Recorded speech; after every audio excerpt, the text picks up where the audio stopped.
Island pour voir si l'ongle est bon.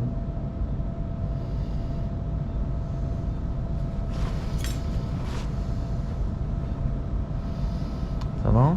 Bon, alors on y va. Donc là, on a la coupe transversale avec le nerf médian qui est sous ma pince, juste là. D'accord?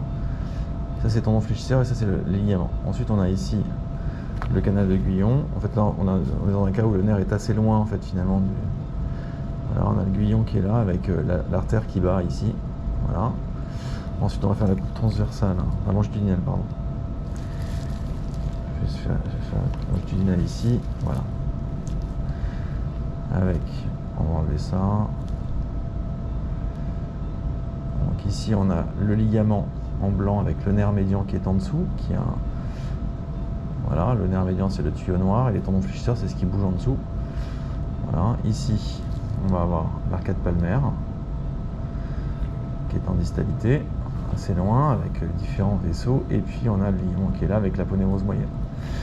Voilà, donc là on a fait, maintenant on va faire un repérage. Maintenant qu'on a fait un repérage, on va se remettre.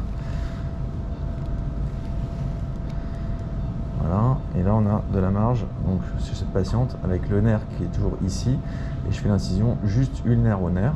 Voilà, on va se mettre juste là pour ouvrir ce ligament qui est blanc là. Ok, je mets un petit peu plus en... Voilà, hop, on va faire l'incision juste par là. Voilà, juste ulnaire à notre repérage. Ensuite on dissèque jusqu'à avoir le carpi volare visible, puis on va passer au travers du carpi volare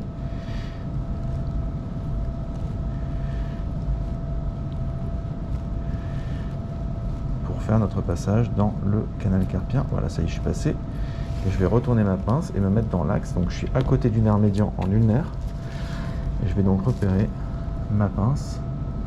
Donc j'ai le nerf qui est ici avec le ligament et la pince qui est immédiatement ulnaire au nerf et qui pousse le ligament en distalité.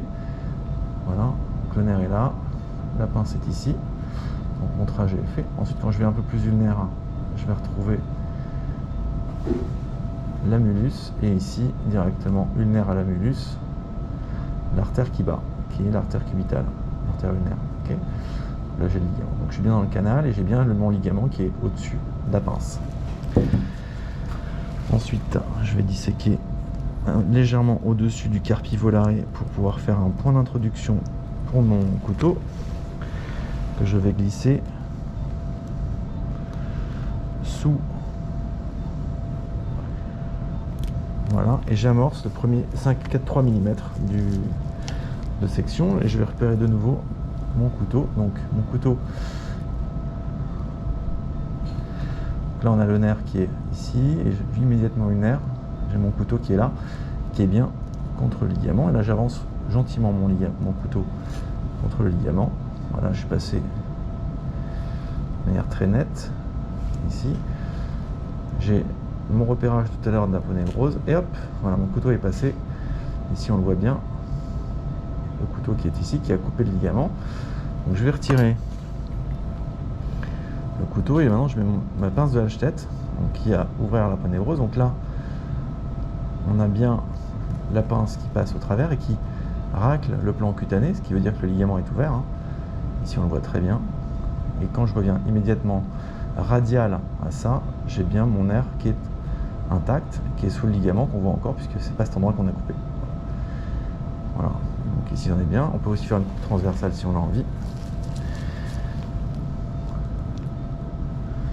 On voit bien la pince qui passe au travers du ligament.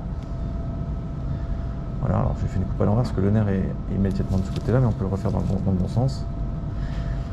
Voilà, et c'est terminé.